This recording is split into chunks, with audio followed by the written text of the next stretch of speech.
Kenapa kamu harus berpikir positif tentang Tuhan? Sekali berpikir tentang negatif, itu bahaya betul. Misalnya begini, kamu berpikir, tak rewangi, jadi kiai, sujud, rukuk, ternyata aku tetap lebu neraka. Gunanya apa? Itu menurut saya kan nggak punya akal. Sujud itu satu kelaziman menghamba kepada Allah. Normalnya seorang hamba itu ya sujud. Kemudian gara-gara kamu ingin masuk surga, terus logika kamu dibalik. Gunanya apa saya sujud? Ternyata saya masuk neraka. Itu pertanyaan yang benar-benar bodoh dan itu menjadikan Allah benci. Logikanya dibalik begini. Ini saya ngomong serius karena ini bentuk kemenangan saya ini bentuk kemenangan saya. Saya berkali-kali ngomong di kota pelajar di Jogja karena banyak pengujinya juga. Bukan sekedar pendamping tapi penguji. Banyak yang profesor, bukan sekedar dokter, banyak yang profesor. Jadi ya ini dok. Begini, saya pernah ditanya sama seorang dosen, Gus, saya ini ngaji hadis banyak, tapi ada yang saya tidak paham, yaitu mangkola la ilaha illallah dakhalal jannah, ada kalimat wa in zana wa in saraka. Meskipun pernah zina, pernah maling. Ini kan seakan-akan mentoleransi perzinaan dan pemalingan. Terus saya bilang, oh makna hadis itu seperti ini. Jadi kebenaran absolut, kebenaran yang mutlak itu tidak akan terganggu oleh status perilaku seseorang. Saya berkali-kali memberi contoh. Orang yang ditangkap KPK akan bilang 1 tambah 1 2. KPK-nya juga bilang 2. Rivalitas dalam politik, Pak Prabowo ya bilang 2, Pak Jokowi juga bilang 2.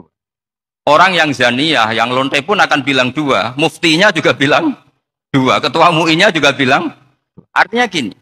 Kebenaran yang absolut adalah kebenaran yang siapapun akan meyakini seperti itu. Seperti 1 ditambah 1, 2. Kamu punya musuh bilang 2. Kalau ibu-ibu ini punya maru, ya marunya bilang 2 tadi tambah mama. Nggak tahu saya terjemahnya apa tadi. Nah, kebenaran yang absolut itu kebenaran yang siapapun pasti mengakui. Dan uniknya begini, saya kalau saya pernah ngaji acara himmah, acara pondok sarang di Demak. Kalau kamu bilang 1 ditambah 1 menjadi 2, untuk mengatakan 2 itu kamu butuh hadiah enggak? Mereka semua jawab enggak. Kita semua juga saja mengatakan tembok itu putih. Kenapa? Karena memang putih.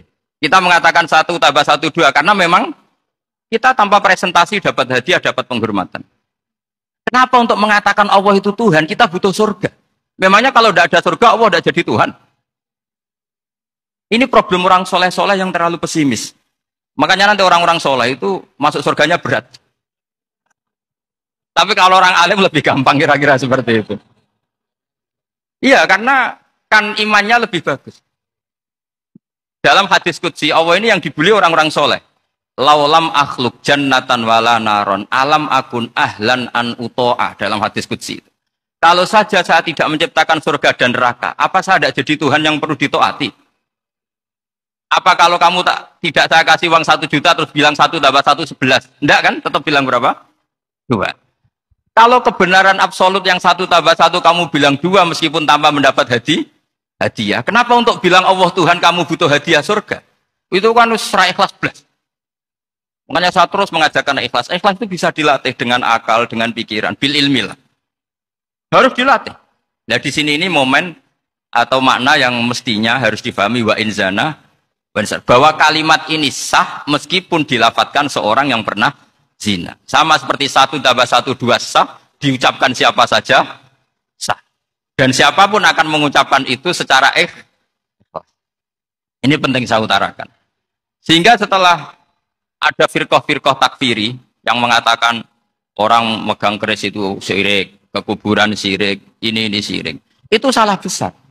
Salahnya adalah tadi kalimat-kalimat atau kebenaran-kebenaran absolut ini sudah jadi sibghata wa man ahsanu minallahi sibghah.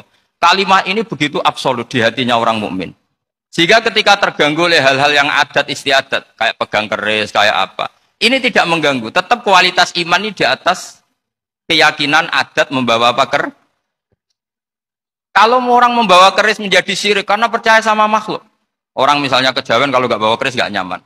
Orang kota itu kalau nggak bawa ATM juga nggak nyaman. Itu tidak dihukumi syirik. Kamu pergi lupa bawa HP nyaman enggak? Enggak, kenapa tidak dihukumi syirik?